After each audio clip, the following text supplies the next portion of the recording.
Hey everybody, welcome to Culinary Characters Unlocked. I'm David Page. On this episode, a Mexican-born chef with a soft spot for French culinary techniques who's won a Michelin star at 2 different restaurants.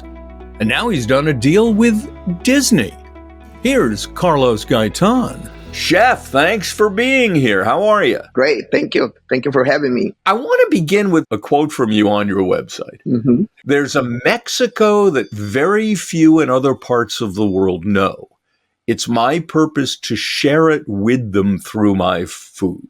Well, a lot of people, when they talk about Mexican cuisine or when they think they know Mexican cuisine, including kids that were born in the United States, but their parents born in Mexico. So the kids that got the opportunity to go back to Mexico, they go to the big cities. And for me, getting to the small towns, people do not go and get recipes and work with, the ladies, the abuelitas, the grandmas, just to learn that and bring those flavors. People get confused. They're like, oh, cochinita pibil is just one cochinita pibil and it's from, Riviera Maya. No, it's not true, and Guerrero has one cochinita pibil that's very unique and very different.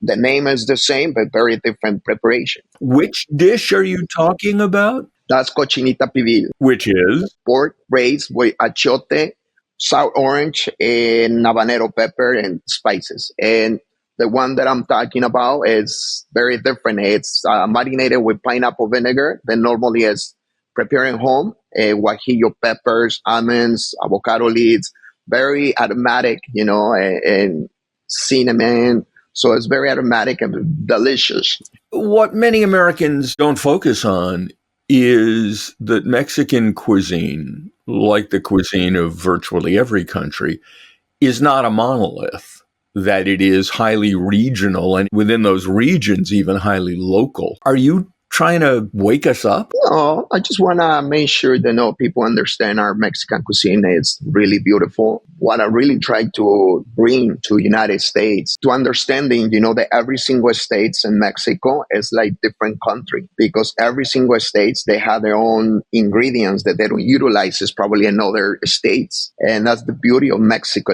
so much culture, so much ingredients, local ingredients that make it very unique. Where were you born in Mexico? I was born and raised in a small town called Huitzuco, Guerrero. And so it's in the south of Mexico. People know the best city that they know is Acapulco. It's nearby Acapulco. And what is the cuisine there? We use a lot of wild ingredients. We use venison, rabbits, iguanas, quails. Is how I grew up. Everything wild. My mom used to go up to the fields and find these cherry tomatoes. They grow up just wild. A lot of greens that they grow wild, and you just cook with them. Nanches, humiles, are little insects that you normally you eat alive. But hold on, back up. I don't see that on any of your menus. What do they taste like, and do you feel them walking around? You know what? Normally, you're never going to see it on my menu because there's something that I'm not too happy about it. Normally, I'm not too big fan of the humiles. It tastes really strong flavor, like an ammonia flavor, and I cannot handle that flavor. So I'm not going to bring those to the States, or I don't utilize it for me. And normally, it's funny. What they do, they buy a glass of the animals. They live insects. They put it inside and they put a stick. So that the way they're coming up, you just pick it up and then just put it on your mouth. Okay. Is that like, if you grow up where you grew up, for a kid, is that like broccoli in America, the dish mom gives you don't want to eat? Exactly. And so like my brothers, they're okay with that. They eat it all the time. I just probably myself, I'm not good about it.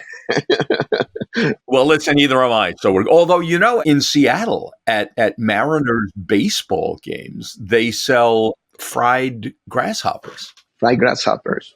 Nice. I mean, we eat a lot of grasshoppers as well. Oh, do you? Yeah, in Oaxaca and Mexico City, we use grasshoppers we do guacamoles, grasshoppers as garnish on top, or we do tacos and they decide to put grasshoppers as well. So we use grasshoppers. How do they taste? Normally they taste lemonade. They add lemon and peppers, like dry peppers. They cut the grasshoppers and they just provide water for 3 days before they die. And then they roast it. I'll have to try that. When did you realize you had an interest in cooking? You know what? I've always been involved in the environment. When I was maybe 10 years old, I used to cultivate ingredients with my grandpa. I used to go to the field and cultivate, corn, watermelons, green beans, peanuts, a lot of vegetables. And I used to help, and with my father, I used to go hunting all the time. And it was not for sport, it was for need. So every time that we sacrifice an animal, my father used to tell me how to prepare the animal. If we were on the mountains, we sacrifice a deer. So we had to prepare the deer and make sure, they prepared the meat because we used to stay up there 5 days and we got the animal on the first day. So we got to make sure how to preserve the animal and bring it back to our town. So I always got involved with that and not realizing, that it was going to be good for me, a good knowledge to know, when I was cooking down here and the States. Did you decide to go to the States to get involved in food, or was it something that you needed a job when you got here? Why did you come here and when? I came here in 1990. I got a cousin who offered me a job. For me, my town, it was too small. I didn't want to stay in my town. My cousin used to work in McDonald's. So he offered me a job and that was for me, just to come and work in McDonald's. I didn't get a opportunity to work in McDonald's. I started working in the Sheraton Hotel as dishwasher and I was there for 4 years. But, when I got there, I was really interested in learning and not being a dishwasher for so many years. And I asked the chef to give me the opportunity to work for free and learn. And that's what I did. My schedule was from 3 o'clock to 11 p.m. So I used to show up 10 o'clock in the morning and work for free until 3. That's a level of dedication that is hard to find. Have you always been that motivated? Yeah, you always find myself to be very competitive in everything that I do. I used to do a lot of sports. My dream, it was for me to be a soccer player. And I did a really good job. Fortunately, I was living in a small town. Like nobody knew who I was. And then I was, challenge myself as something that I enjoy a lot, get better every day and continue doing the same thing every day. So in Chicago, you began as a dishwasher. You worked your way up. Were you cooking in this hotel kitchen? Yes. Yeah. Okay, you were doing it for free. Yeah. Did they hire you or did you move elsewhere? I don't remember exactly how many months I was working as dishwasher. And one day was opportunity because someone called off and I told the chef, I say, hey, chef, I know that position. I can take over the position and do dishes at the same time, if you don't mind. And he's like, sure, let's see what you can do. And after that evening, he's like, you're not going back to the dishes anymore. You're going to stay in the kitchen. And he was really kind. He started buying books for me. Yeah, and so I took advantage. And did that help you? Did you know English? Had you learned it in Mexico? No. So you were learning English while you were working? Exactly. And I didn't even know what the books say, but I was looking at the pictures. I was trying to figure out what it was. And I started cooking, in my own ways, that I thought that it was supposed to be. You moved up through a couple of other restaurants in Chicago, and apparently you fell in love with French techniques there. How did that happen? Well, when I was working in the Union League Club of Chicago, I was there for 8 years. We have a lot of French influence in our cuisine. And one day, I got a chance to cook for the French embassy. And the chef got very impressed by my cooking. A week later, he calls me back and he offered me a job to cook for him in a French restaurant that he has. So he offered me to be the chef de cuisine. And the only thing I asked, say, I would love to, The only thing is, if I need someone to teach me, the French cuisine from the roots. And he's like, I'll do it for you. So every Monday, Tuesday, and Wednesday, he used to come and teach me every morning. Wow. hmm It obviously worked. What is it about French technique that so captivated you? I love the fact that they care for the ingredients. Me being in Mexico, you cook or you used to cook because you had to eat. It's something that you had to do it every day because you got to feed people, you got to feed your family. But I learned, the French chefs that really care about the ingredients and they put everything on the ingredients. The ingredient is everything. So I learned that passion for ingredients, how to treat ingredients of the right way and be very professional and do it the best that you can. So that's what I love. And you continued down that path when you got the opportunity to open your own restaurant. Yeah, that was 2008. 18 years after I came to the States, I got the opportunity to open Mexique. And for me, it was really amazing to showcase Mexican cuisine with a lot of French techniques. And for me, it was so important to elevate my gastronomy. It was about the ingredients. It was not about recipes, but it was more about the ingredients that I used to serve. Mexican people used to come and ask me for guacamoles. I was like, no, no, no.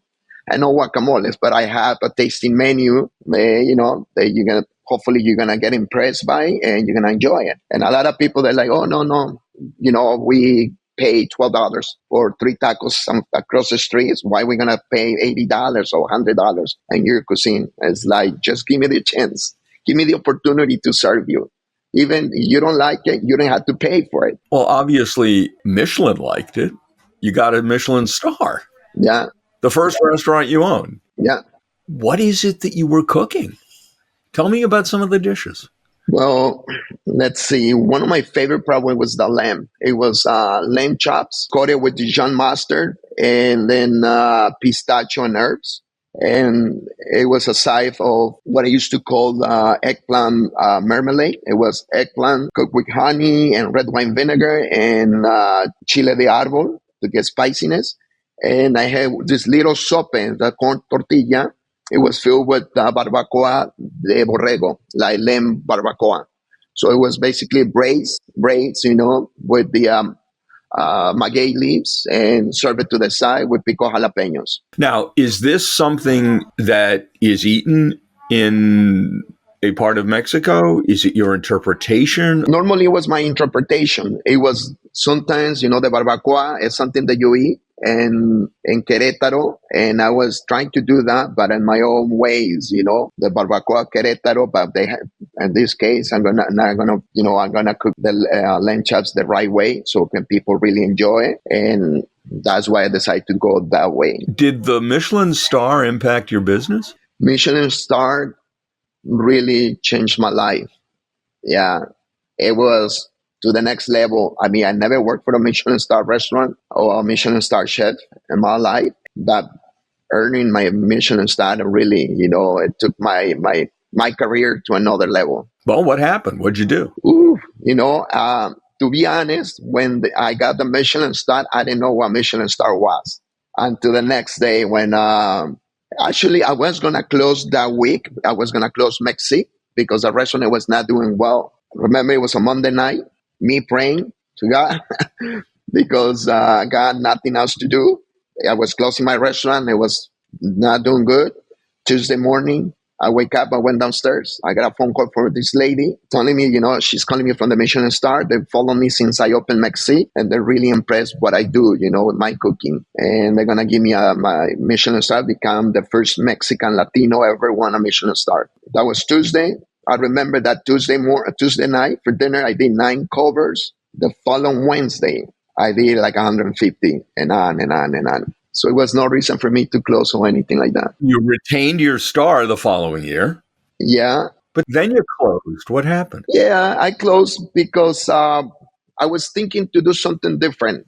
In 2017, I got the chance to go back in Mexico and open a restaurant over there. It's still there. Actually, we just earned another Michelin star down in Mexico.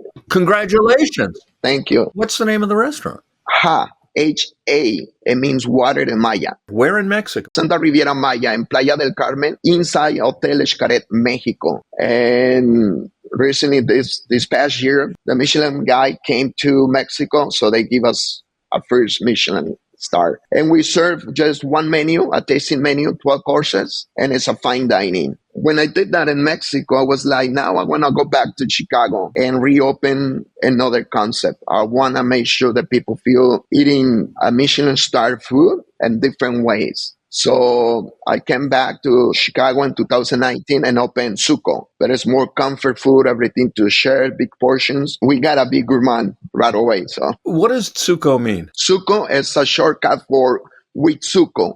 Huitzuco is the name of my hometown. And what it means, place of thorns. So are you serving your hometown food there? I'm serving a little bit of Mexico. A little bit of Mexico. In 2018, when I get a chance to close Mexico, actually I moved to Mexico and I travel all over Mexico. I still do it, at least once or twice a month, go to different cities, a small town, just to learn more about Mexican cuisine and get new plates all the time. What have you eaten recently on a visit to Mexico that made you go, wow? Let's see. I was just in Mexico about 2 weeks ago. I was in Cabo. We were fishing. Actually, we were fishing. And we just caught some fishes and we did ceviche in the boat. Oh. It was delicious. We were like 4 chefs and our families. And it was just delicious cooking in the boat. Oh, that's fantastic. Yeah. What do you serve at Tsuko? I'm looking at your menu here. Wait, you got guacamole? Now I got guacamole. It's topped with a cheese that we bring from my hometown, Huitzuco. It's very dry aged cheese that gives this nuttiness to the guacamole. And it's the option to put castacan. Castacan is like a smoked pork belly that is normally comes from Riviera Maya. So I do it my own way over here. And we can put castacan on the guacamole. Delicious. How do you get product? I can't get a decent avocado to save my life. Well, here we got the chance to choose companies and who's going to bring the best avocados. Actually, we just hire a new company that they're going to bring us the ripe avocados. I love avocados when they come from Michoacan. I think they're really creamy and really tasty. And sometimes it's difficult when you didn't get the right product, At the end of the day, you want everything to taste the same. And I remember my mother, when the avocado was not creamy, she used to incorporate milk to the guacamole. And it was delicious. Never heard of that. That's brilliant. I know, but it's really good idea sometimes for people to do that. It's amazing. I notice you've got barbacoa on the menu. Yeah. And it's lamb neck. Wow. I love it because there's the bone that is give the flavors. You wrap it up those lamb necks with maguey leaves. It gets this special flavor to it. You wrap it with orange and oregano and avocado leaves.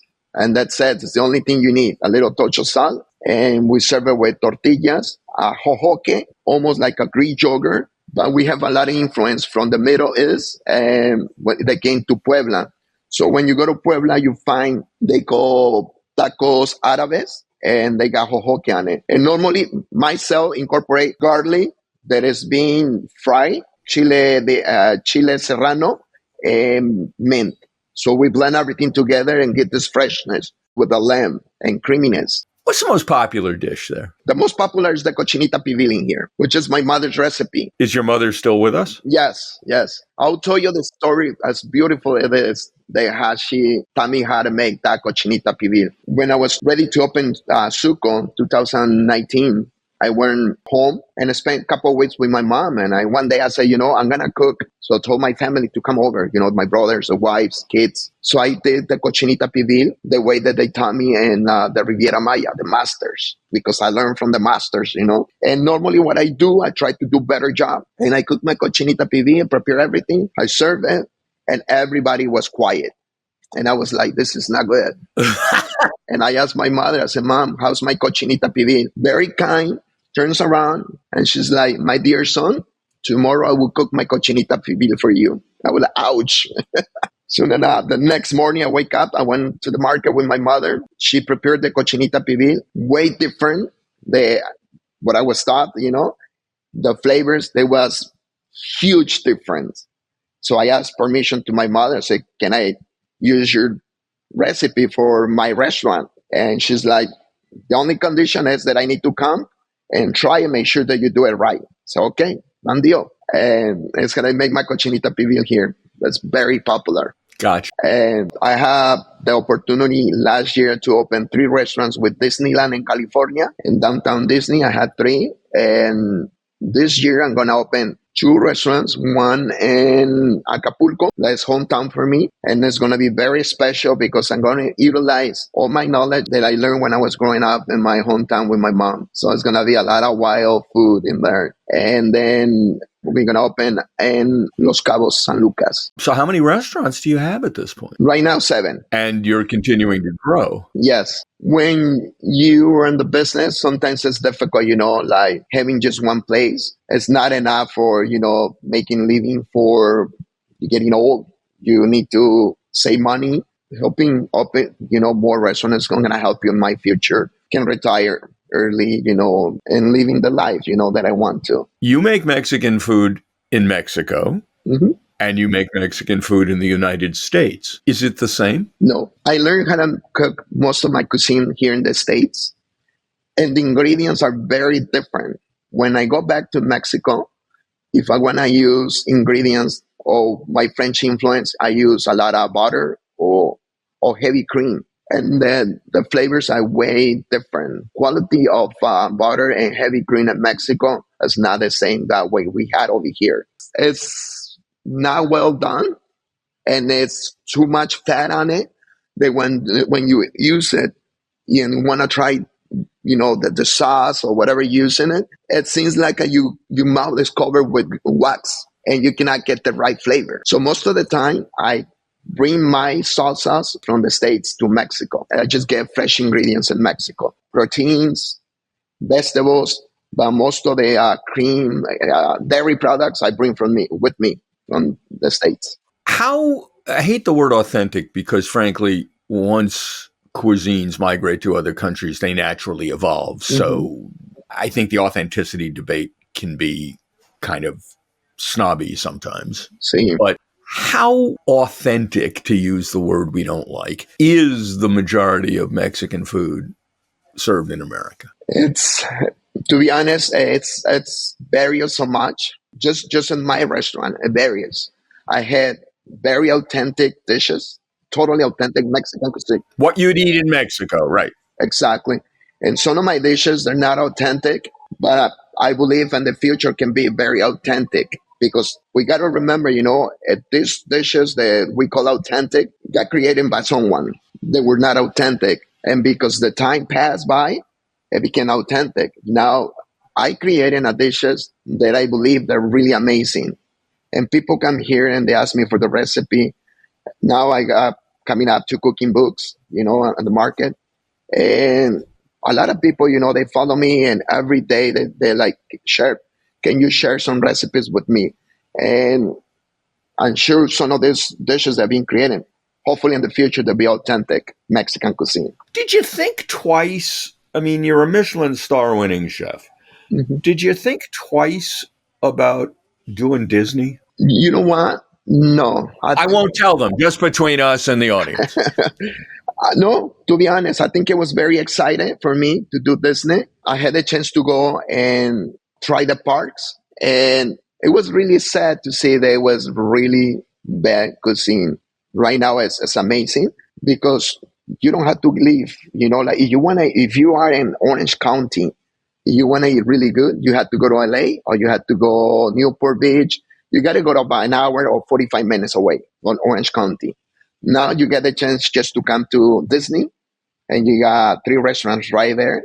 They're really great. Well, this is downtown Disney, so you don't have to enter the park, right? You don't pay. No, you don't have to enter. No. And it's beauty just to see people that get dressed just to go have dinner and not to the park. And that's the beauty of these restaurants. So are you trying to attract a local crowd, or do you want the tour? I mean, I assume you'll take anyone who walks in, but what's the target? For me, it was very important to get local people as well. I mean, tourists, you're going to get it all the time. But for me, targeting the local people, it was going to be a plus. And right now, Yelp come out with the 20 best restaurants in the United States.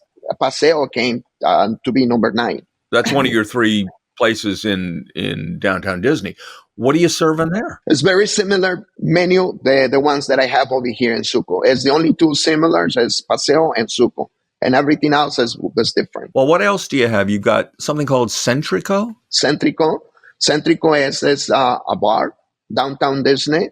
So everything is more finger food, like flatbreads, tlayudas, hamburger, barbecue ribs, but on my way, and fish. And what's at Tiendita? Tiendita is the fast food restaurant. Everything is to go, where we serve tacos. Most of it's tacos to go. Corn or flour? We do corn, homemade tortillas. You nixtamalize the masa yourself? Yes. And we normally, our tortillas are like 2 or 3 different colors, depending on what corn we get from Mexico. And we got corn from Mexico City, from Oaxaca, and from Tlaxcala. And how you doing out there? Amazing. We got in Paseo, we got everything. We got this beautiful plancha. The people can go to the restaurant, can see how we're making the tortillas. So it has a window there so people can see it. Where do you see dining going in America? Some people say with great concern that fine dining is in trouble. The only problem what I see with fine dining, only when you're celebrating, you go to fine dining. You celebrate someone's birthday, that's when you go. Place like this one, you want to come here once a week and you can't afford it, or at least once a month, you have more repeat customers. And I love it, having a small restaurant and that I can do fine dining, and the rest of the restaurants just to do comfort food where people feel, feel happy, sharing, great moments at the table. You don't have to be so quiet like in the fine dining. You can laugh, you can enjoy, and I think that's the reason why fine dining is a little trouble right now. Do you think? Well, the concept will never go away. No, but you still need fine dining restaurants. It's going to be difficult to build new fine dining restaurants. Because of price. Because of price, and because students at this time, they're not very committed what we used to be before. What do you mean? Normally, I see a lot of students in Mexico. They care more about living, working only 6-8 hours and go home. In my times, we used to work 16 hours, no problem, just to learn, to make everything great. And now kids are more like they want to live their lives. They want to have 40 hours, and if that's possible, getting weekends off and things like that. So it's very different. Their minds change so much. So how do you find staff? Luckily, being blessed, being a Michelin star chef, it's a lot of kids that want to work for me. They want to learn from me. So I found a way to do it, probably the right way. They work 4 days a week, and they got 3 days off. So they work for at least 10 hours a day, so they can get 3 days off, and they're willing to do that, and they're happy to do it. So this way, everybody's happy. Turning out future star chefs, are you? I got a couple. They on it, yeah. A couple kids that on it, and then hopefully they can happen. Chef, it's been a delight to chat with you. I want to rush out to Chicago or Orange County and have some of that incredible pork. Please, let me know. I'll warn you before I show up, but I'm coming to visit, Chef. Thank you. Thank you. Appreciate it. Chef Carlos Gaytán on Culinary Characters Unlocked. I'm David Page, and I'll see you next time.